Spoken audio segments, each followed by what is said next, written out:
بسم الله الرحمن الرحيم. قال تعالى: ومن أحسن قولا ممن دعا إلى الله وعمل صالحا وقال إنني من المسلمين. المؤمن بین الرجاء والخوف، مومن کی زندگی امید اور خوف کے بیچ ہوتی ہے۔ المؤمن بین الرجاء والخوف، مومن کی زندگی اللہ تبارک و تعالیٰ سے امید اور اسی طریقے سے اللہ تبارک و تعالیٰ کے عذاب سے ڈر کے بیچ ہوتی ہے۔ اور اس سلسلے میں ابو ہریرہ رضی اللہ تعالیٰ عنہ کی روایت ہے کہ رسول اللہ صلی اللہ علیہ وسلم نے فرمایا: لو يعلم المؤمن ما عند الله من العقوبة ما تمع بجنته احد،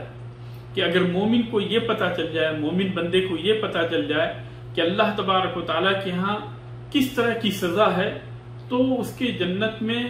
کوئی بھی شخص یعنی اس کی جنت کی امید نہ رکھے۔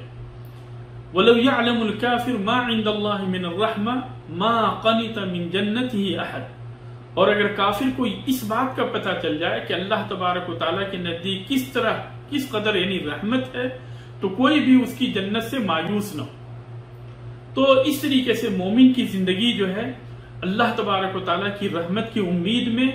اور اسی طریقے سے اللہ تبارک و تعالیٰ کے عذاب کے ڈر کے بیچ ہوتی، یعنی رجا اور خوف کے بیچ ہوتی ہے۔ اسے جنت کی امید بھی ہوتی ہے اور اسے اس چیز کا خوف بھی ہوتا ہے کہ کہیں ایسا نہ ہو کہ اللہ تبارک و تعالیٰ اس کے گناہوں پر اس کی پکڑ کرے اور اسے جہنم کے اندر ڈال دے۔ تو جس بندے کو بھی اللہ تبارک و تعالیٰ کی ان دونوں صفتوں کا علم ہے کہ اللہ تبارک و تعالیٰ جو ہے وہ جس پر چاہے رحمت کرتا ہے، اور اسی طریقے سے اللہ تبارک و تعالیٰ گناہوں کے اوپر کسی کی بھی چاہے اللہ تبارک و تعالیٰ پکڑ کرتا ہے، تو وہ بندہ جو ہے رحمت اور اسی طرح سے ڈر، یعنی دونوں کے بیچ میں رحمت کی امید اور اللہ تبارک و تعالیٰ کے عذاب کے ڈر، ان دونوں کے بیچ میں اپنی زندگی گزارتا ہے،